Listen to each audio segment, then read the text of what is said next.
Hi guys! It's Nixie Vlogs. So, this is our first episode na Nixie Asked. So, ano ba yung unang tanong natin? So, yung unang tanong natin for this episode is, what is depression? So, depression is a constant feeling of sadness and losing interest or stopping from doing your actual or normal activities from day-to-day life.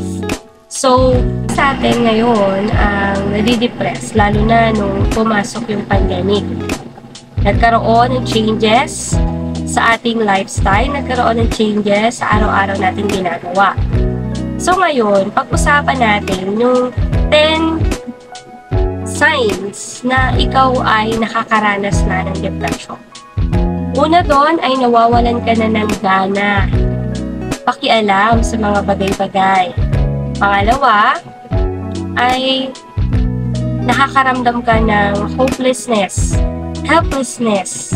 So, nawawalan ka ng pag-asa na, halimbawa, nag-put up ka ng business, yung madali kang mawala ng pag-asa na yung business mo ay magiging successful. Ano yung pangatlo? Ang pangatlo sa sign na ikaw ay nakakaranas ng depression ay ang pagbabawas ng timbang o ang pagdadagdag ng timbang. Dahil nga nawawalan ka na ng gana sa mga bagay-bagay, sometimes din nakaka-apekto to sa ating physical health. Ano ba yung pang-apat? Actually, napakadaming sign na ikaw ay depressed. Ano pa yung pang-apat? Ito yung pagbabago ng pattern ng tulog mo. Sometimes ikaw ay nag-oversleeping at sometimes din naman ikaw ay nakakaranas ng insomnia. So sometimes yung mga depressed na tao ay hindi agad-agad talaga nakakaranas. Kasi marami silang iniisip. Sobra-sobra yung emotions nila. So, ayun, maiinitin ang ulo. Madaling mag-init ang ulo mo sa mga simpleng bagay. Sa mga bagay na kailangan na ng pag-usapan pero sa'yo ay nagiging big deal agad. So, nagiging negative agad yung impact sa'yo. Kaya nagiging mainitin ang iyong ulo. Next naman ay bumababa ang iyong tingin sa iyong sarili.